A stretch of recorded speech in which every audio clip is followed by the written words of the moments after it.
Hi ಎಲ್ರಿಗೂ ನಮಸ್ಕಾರ. S healthy cook ಚಾನಲ್ಗೆ ಎಲ್ಲರಿಗೂ ಕೂಡ ಆಧಾರದ ಸ್ವಾಗತ. ಇವತ್ತಿನ ನನ್ನ ವಿಡಿಯೋದ ರೆಸಿಪಿ ಚಿಕನ್ ರೋಸ್ಟ್, ಅದರಲ್ಲೂ ಟೆಂಡರ್ ಚಿಕನ್ ರೋಸ್ಟ್. ಅದು ಒಳ್ಳೆ ಖಾರವಾಗಿ ಎಷ್ಟು ಚೆಂದ ಬಂದಿದೆ ಅಂದರೆ, ಇದು ನಮ್ಮ ರೊಟ್ಟಿ, ಚಪಾತಿ, ಅನ್ನ, ಕುಚ್ಚಲಕ್ಕಿ ಅನ್ನ ಎಲ್ಲದೂ ಕೂಡ ಒಳ್ಳೆಯ ಕಾಂಬಿನೇಷನ್. ಸೈಡ್ ಡಿಶ್ ಆಗಿ ಬಳಸ್ಬೋದು, ಅನ್ನ ರಸಂ ಜೊತೆ ಹಾಗೆ, ಚಪಾತಿ ಜೊತೆ ಹಾಗೆ ತಿನ್ಬೋದು. ಇದನ್ನು ಕ್ವಿಕ್ಕಾಗಿ ಇಷ್ಟು ಈಸಿಯಾಗಿ ರುಚಿಕರವಾಗಿ ಹೇಗೆ ಮಾಡೋದು ಅಂತ ನಾವು ನೋಡಿ ಬರುವ.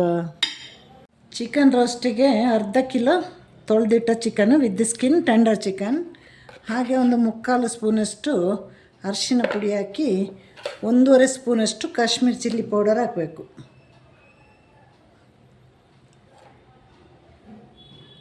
ನೋಡಿ ಇಷ್ಟು. ಈಗ 1/4 ಸ್ಪೂನಷ್ಟೇ ಉಪ್ಪು ಹಾಕಿ ಚೆನ್ನಾಗಿ ಮಿಕ್ಸ್ ಮಾಡಿ ಅರ್ಧ ಗಂಟೆ ಹಾಗೇ ಬಿಡಬೇಕು.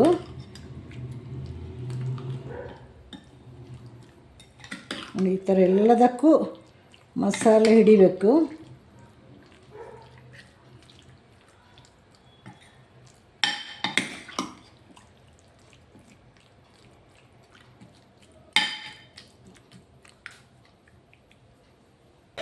ಇದು ಹೀಗೆ ಇರಲಿ, ನಾವು ಅಷ್ಟೊತ್ತಿಗೆ ಮಸಾಲೆಯನ್ನೆಲ್ಲ ರೆಡಿ ಮಾಡ್ಕೊಂಡು ಬರುವ. ಸ್ವಲ್ಪ ಎಣ್ಣೆ ಹಾಕಿ ಮಸಾಲೆಯನ್ನು ಹುರಿಬೇಕು. ಇವಾಗ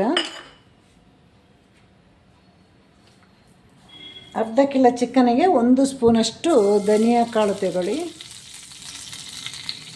1/4 ಸ್ಪೂನಷ್ಟು ಕಾಳು ಮೆಣಸು, ನೆಕ್ಸ್ಟ್ ಕರಿಬೇವು. ಇದನ್ನೀಗ ಫ್ರೈ ಮಾಡಬೇಕು, ಸೀದು ಹೋಗೋದಾಗೆ ಫ್ರೈ ಮಾಡಬೇಕು.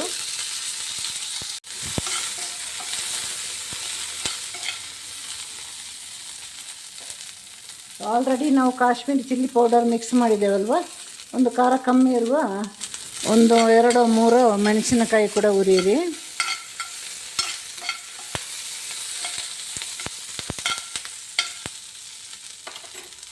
ಹುರಿದ ಮಸಾಲೆಯನ್ನು ಕಂಪಲ್ಸರಿಯಾಗಿ ಈ ಥರ ತರಿಯಾಗಿ ಪುಡಿ ಮಾಡಬೇಕು, ನೈಸ್ ಪುಡಿ ಆಗಬಾರ್ದು. ಈ ಥರ ಕುಟ್ಟಿ ಪುಡಿ ಮಾಡಬೇಕು. ನಿಮಗೆ ಅದೇ ಸೇಮ್ ಟೇಸ್ಟ್ ಸಿಗಬೇಕಂದ್ರೆ ಏನಿಲ್ಲ, 5-10 ನಿಮಿಷ ಈ ಥರ ಕುಟ್ಟಿದರೆ ತರಿಯಾಗಿ ಪುಡಿ ಆಗುತ್ತೆ. ಇದು ನೋಡಿ, ಪುಡಿ ಮಾಡುವಾಗ ಎಂಥ ಸ್ಮೆಲ್ ಗೊತ್ತಾ. ಅದೇ ನಾವು ಮಿಕ್ಸಿ ಜಾರಲ್ಲಿ ಹಾಕಿದರೆ ಆ ಸ್ಮೆಲ್ ಸಿಗೋದಿಲ್ಲ ನಮಗೆ.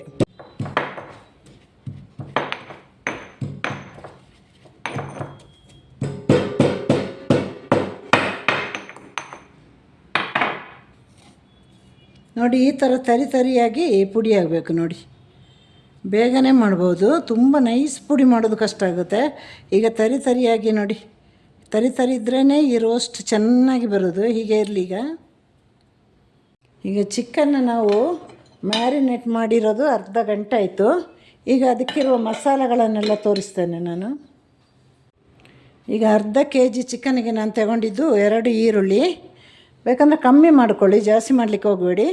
ಸ್ವಲ್ಪ 1 ಸ್ಪೂನಷ್ಟು ಚಿಲ್ಲಿ ಫ್ಲೇಕ್ಸ್, ಆಮೇಲೆ ನಾವು ಕುಟ್ಟಿ ಪುಡಿ ಮಾಡಿದ್ದು ಕರಿಬೇವು ಮತ್ತು ಧನಿಯಾ, ಕರಿಮೆಣಸಿನ ಕಾಳು ನಾವು ಈಗ ಕುಟ್ಟಿ ಪುಡಿ ಮಾಡಿದ್ದೀವಲ್ಲ ಅದು.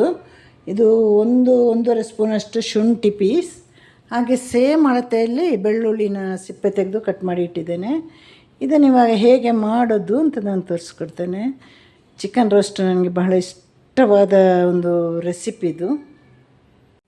ಈಗ 1.5 ಸ್ಪೂನಷ್ಟು 1 ಅಥವಾ 2 ಸ್ಪೂನಷ್ಟು ಎಣ್ಣೆ ಹಾಕಬೇಕು.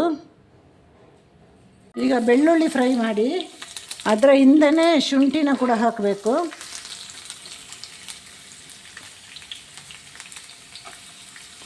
ಇದನ್ನೊಂದು 2 ನಿಮಿಷ ಫ್ರೈ ಮಾಡಬೇಕೀಗ.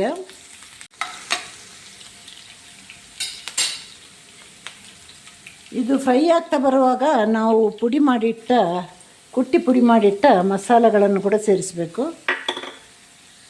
ಈಗ ಚಿಲ್ಲಿ ಸೀಡ್ಸನ್ನು ಸೇರಿಸಿ ಇದು ಕೂಡ ಫ್ರೈ ಆಗಬೇಕು. ಎಲ್ಲವೂ ಕೂಡ ಲೋ ಅಥವಾ ಮೀಡಿಯಮ್ ಫ್ಲೇಮಲ್ಲಿ ಫ್ರೈ ಮಾಡ್ತಾ ಹೋಗಿ.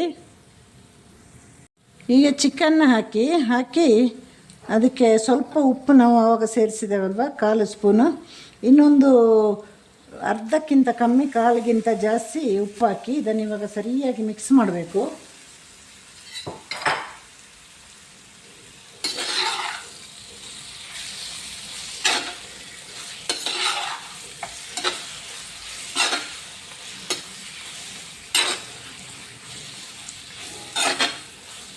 ಇದು ಟೆಂಡರ್ ಚಿಕನ್ ಅಲ್ವಾ, ಬೇಗ ಫ್ರೈ ಆಗಿಬಿಡುತ್ತೆ. ನಾವು ಜಾಸ್ತಿ ತರೋದೇ ಅದು. ತಿನ್ನಲಿಕ್ಕೆ ನಮಗೆ ಚೆನ್ನಾಗಿ ಟೇಸ್ಟಿಯಾಗಿರುತ್ತೆ, ಫ್ಯಾಟ್ ಇರೋದಿಲ್ಲ. ಟೆಂಡರ್ ಚಿಕನ್ ಅಂದರೆ ಆಗಿಲ್ವಾ, ಒಂದು ಮೀಡಿಯಮ್ ಸೈಜಿನ ಚಿಕನ್ ತಗೊಂಡು, ಅದು ಡಾಕ್ಟ್ರುಗಳು ಬೇರೆ ಬಳಸುವ ಚಿಕನ್, ಒಳ್ಳೆ ಫೀಡೆಲ್ಲ ಹಾಕ್ತಾರೆ. ಹಾಗಾಗಿ ಆದಷ್ಟು ಟೆಂಡರ್ ಚಿಕನ್ ಸಿಗುವಾಗಿದ್ದರೆ ಅದೇ ತಂದು ಮಾಡಿ. ಈಗ 1/4 ಸ್ಪೂನಷ್ಟೇ ಉಪ್ಪು ಹಾಕಿ, ಉಪ್ಪು ಜಾಸ್ತಿ ಹಾಕ್ಲಿಕ್ಕೆ ಹೋಗಬೇಡಿ. ಹಾಗೆ ಕರಿಬೇವನ್ನ ಕೂಡ ಮತ್ತೊಮ್ಮೆ ಉದುರಿಸಿ, ಒಂದು ಸಲ ನಾವು ಪುಡಿ ಮಾಡಿದ್ದೇವಲ್ಲ. ಈಗ ಕೊನೆಯಲ್ಲಿ ಈರುಳ್ಳಿಯನ್ನು ಹಾಕಬೇಕು.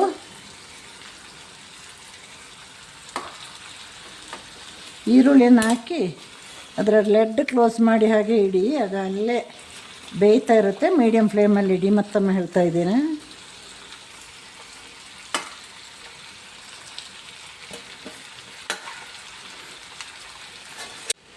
ಈಗ ಒಂದು ಅರ್ಧ ಸ್ಪೂನಷ್ಟು ವಿನೆಗರನ್ನು ಸೇರಿಸಿ ನೀವು ಚೆನ್ನಾಗಿ ಮಿಕ್ಸ್ ಮಾಡಿ.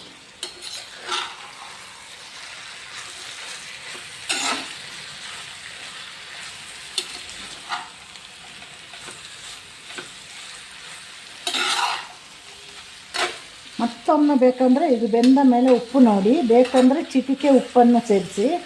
ಅದರ ನಡುವೆ ಉಪ್ಪನ್ನು ಸೇರಿಸಲಿಕ್ಕೆ ಹೋಗಬೇಡಿ, ಯಾಕಂದರೆ ಅದು ಬೇಯ್ತಾ ಇರುವಾಗ ನಮಗೆ ಗೊತ್ತಾಗೋದಿಲ್ಲ ಉಪ್ಪಿನ ಅಳತೆ.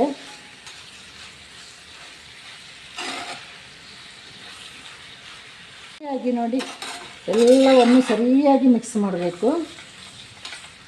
ನೀರನ್ನಂತೂ ಸೇರಿಸೋದೇ ಬೇಡ. ಚಿಕನ್ ರೋಸ್ಟಿಗೆ ನೀರನ್ನು ಸೇರಿಸೋದಿಲ್ಲ ಅವರು. ಈಗ ಮುಚ್ಚಳ ಮುಚ್ಚಿ ಸಿಮ್ ಅಥವಾ ಮೀಡಿಯಮ್ ಫ್ಲೇಮಲ್ಲಿಟ್ಟು ಹಾಗೆ ಬಿಟ್ಟುಬಿಡಿ. ನಮ್ಮ ಚಿಕನ್ ರೋಸ್ಟ್ ಹೇಗಾಗಿದೆ ನೋಡುವ. ನೋಡಿ, ಸೂಪರಾಗಿ ಬಂದಿದೆ. ಇನ್ನೊಂದು 2 ನಿಮಿಷ ಇದು ಹೀಗೆ ಇದರ ಒಂಚೂರು ನೀರಿದೆ, ಅದು ಬತ್ತಬೇಕು. ಆಗ ನಮ್ಮ ಚಿಕನ್ ರೋಸ್ಟ್ ರೆಡಿ ಆಯಿತು ನೋಡಿ. ಈರುಳ್ಳಿ ಎಲ್ಲವೂ ಕೂಡ ಬೆಂದಿದೆ. ಈಗ ಒಂದು 2 ನಿಮಿಷ ಹೈ ಫ್ಲೇಮಲ್ಲಿ ಇಡುವ ನಾವು.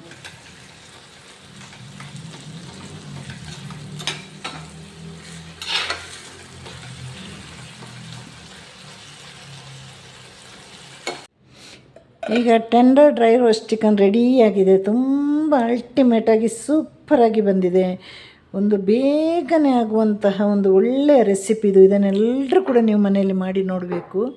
ಯಾಕಂದರೆ ನಾನೀಗ ಏನು ಮಸಾಲೆ ತೋರಿಸಿದ್ದೀನಿ ಅಷ್ಟೇ ಮಸಾಲೆ ಅರ್ಧ ಕೆಜಿಗೆ ಹಾಕಿ, ಇನ್ನು 1 ಕೆಜಿ ಆದರೆ ಇದರ ಡಬಲ್ ಮಸಾಲೆ ಹಾಕಿ ಮಾಡಿ ನೋಡಿ. ಅಲ್ಟಿಮೇಟ್ ಸೂಪರಾಗಿ ಬರುತ್ತೆ. ಹಾಗೆ ನನಗೆ ಇದನ್ನು ಮಾಡಿ ತಿಂದು ನನಗೆ ಕಮೆಂಟ್ ಮಾಡಿ, ಲೈಕ್ ಮಾಡಿ, ಶೇರ್ ಮಾಡಿ, ಸಬ್ಸ್ಕ್ರೈಬ್ ಕೂಡ ಮಾಡಿ. ಮತ್ತಷ್ಟು ಒಳ್ಳೆಯ ವಿಡಿಯೋಂದಿಗೆ ಬರ್ತೀನಿ. ನಿಮ್ಮ ಸಹಕಾರ ಮತ್ತು ಪ್ರೋತ್ಸಾಹ ಇದ್ದರೆ ಮಾತ್ರ. ಎಲ್ರಿಗೂ ಇವತ್ತಿನ ದಿನ ಚೆನ್ನಾಗಿರಲಿ. ಹಾಗೆ ಎಲ್ರಿಗೂ ಟಾಟಾ ಬಾಯ್, ಸಿ ಯು, ಟೇಕ್ ಕೇರ್.